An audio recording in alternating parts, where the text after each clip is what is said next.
Welcome back to Heart Book Radio. Tonight we delve into the darkest corners of literature, and we are sinking our teeth into something spicy. We have A Circle of Uncommon Witches by Paige Crutcher. It is a debut generating more buzz than A Certain Creature at a Certain Place where they store blood. Yeah, baby. Groovy to be here. Witches. Bit more my mom's cup of tea. She was always going on about pentacles and whatnot. But a curse sounds like a real bummer. Indeed, a curse of the heart. Our protagonist, Doreen McKinnon, is part of a lineage of witches doomed to never find true love. It is a nasty bit of business cooked up 3 centuries ago by one Ambrose MacDonald. 300 years. Blimey, that is older than my cryo nap. What was this Ambrose bloke's beef? The classic tale Forbidden Love. Ambrose, a powerful male witch, and the idea of a male witch with that kind of power is intriguing, was smitten with a McKinnon lass. The McKinnon witches being possessive hid her. Naturally, Ambrose cursed the entire family line. No true love for any of them. Ouch. A bad breakup, so this Doreen, she is not having any of it right. Precisely. She is the 13th generation, the most powerful McKinnon witch in centuries. She is not about to let some centuries-old grudge dictate her love life. She decides to hell with this curse, or perhaps something a bit more witchy, and she sets out to break it. Go, girl. Dying of a broken heart. Sounds dramatic even for me. I have had my heart broken a few times, mostly by fembots, but I am still here. Ah, but you have not been cursed by a vengeful, heartbroken witch, my friend. It is a different level of angst. Doreen discovers that Ambrose is not dead, just imprisoned. In a tempest no less, very atmospheric. A tempest. Sounds like my kind of party. Is there a disco ball? I highly doubt it. This is more of a tormented, howling winds and eternal suffering kind of tempest. Doreen releases him, thinking he will help her break the curse. Oh, enemies to lovers, yeah, baby. Always a good time till they do the deed. My dear friend, must you always reduce everything to that? There are sparks, but Ambrose has his own agenda revenge. He plans to use Doreen to get back at her family. Classic double cross.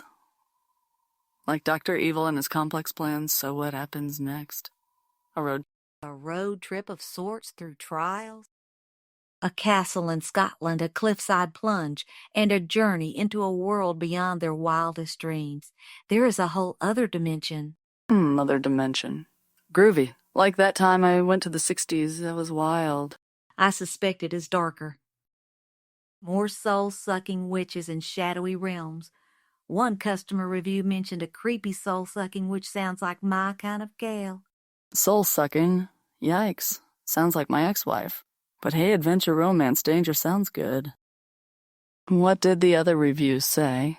Mixed. Some found the lore captivating, the trials, the curse, the family dynamics.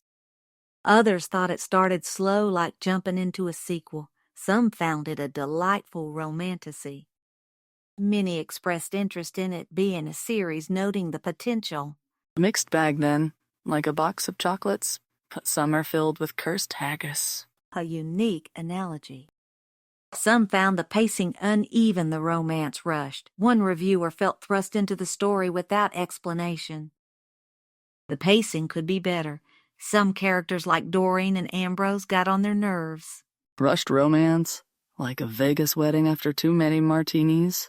Perhaps. Some found the magic system inconsistent, the plot developments convenient.